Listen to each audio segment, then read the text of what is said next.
ಮೊಳಕಾಲ್ಮೂರು ಕ್ಷೇತ್ರವನ್ನು ಆಂಧ್ರಪ್ರದೇಶಕ್ಕೆ ಸೇರಿಸುವಂತೆ ಹೇಳಿಕೆ ನೀಡಿದ್ದಾರೆ ಎನ್ನಲಾದ ಶಾಸಕ ಎನ್. ವೈ. ಗೋಪಾಲಕೃಷ್ಣ ಅವರ ರಾಜೀನಾಮೆಗೆ ಆಗ್ರಹಿಸಿ ಚಿತ್ರದುರ್ಗದಲ್ಲಿ ಪ್ರತಿಭಟನೆ ನಡೆಸಲಾಯಿತು. ಯುವ ಕರ್ನಾಟಕ ವೇದಿಕೆ ವತಿಯಿಂದ ನಡೆದ ಪ್ರತಿಭಟನೆಯಲ್ಲಿ ಶಾಸಕ ಎನ್. ವೈ. ಗೋಪಾಲಕೃಷ್ಣ ಅವರ ಹೇಳಿಕೆಯನ್ನು ತೀವ್ರವಾಗಿ ಖಂಡಿಸಲಾಯಿತು.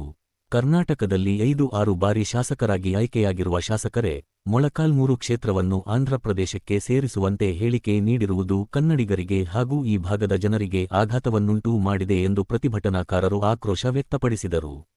ಕರ್ನಾಟಕದಲ್ಲಿ ಹುಟ್ಟಿ ಬೆಳೆದಿರುವ ಶಾಸಕರು ಕನ್ನಡ ನಾಡು, ಕನ್ನಡ ಭಾಷೆ ಮತ್ತು ಕರ್ನಾಟಕದ ಬಗ್ಗೆ ಅಭಿಮಾನ ವ್ಯಕ್ತಪಡಿಸುವ ಬದಲು ಕ್ಷೇತ್ರವನ್ನು ಬೇರೆ ರಾಜ್ಯಕ್ಕೆ ಸೇರಿಸುವಂತೆ ಮಾತನಾಡಿರುವುದು ನಾಡಿಗೆ ಮಾಡಿದ ದ್ರೋಹದಂತಾಗಿದೆ ಎಂದು ಆರೋಪಿಸಿದರು. ಇಂತಹ ಹೇಳಿಕೆ ನೀಡಿರುವ ಶಾಸಕರು ಕೂಡಲೇ ತಮ್ಮ ಶಾಸಕ ಸ್ಥಾನಕ್ಕೆ ರಾಜೀನಾಮೆ ನೀಡಬೇಕು.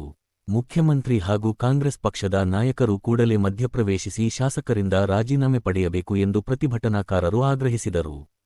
ಒಂದು ವೇಳೆ ಶಾಸಕರು ಸ್ವಯಂಪ್ರೇರಿತವಾಗಿ ರಾಜೀನಾಮೆ ನೀಡದಿದ್ದರೆ ಅವರನ್ನು ಪಕ್ಷದಿಂದ ಉಚ್ಚಾಟಿಸುವುದು ಸೇರಿದಂತೆ ಕಾನೂನುಬದ್ಧ ಕ್ರಮ ಕೈಗೊಂಡು ಶಾಸಕ ಸ್ಥಾನದಿಂದ ಅನರ್ಹಗೊಳಿಸಬೇಕು ಎಂದು ಒತ್ತಾಯಿಸಿದರು.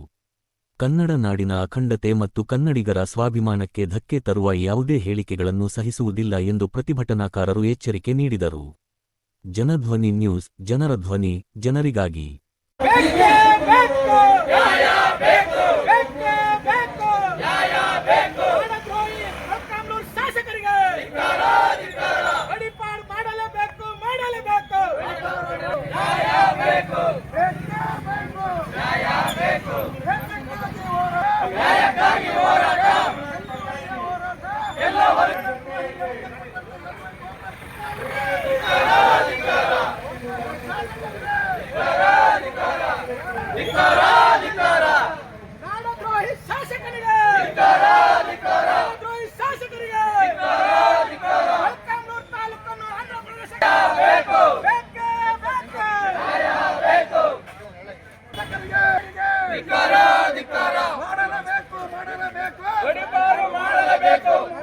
ಶಾಸಕರಾದಂತ ಎನ್. ವೈ. ಗೋಪಾಲಕೃಷ್ಣ ಅವರಿಗೆ ಶಾಸಕರಿಗೆ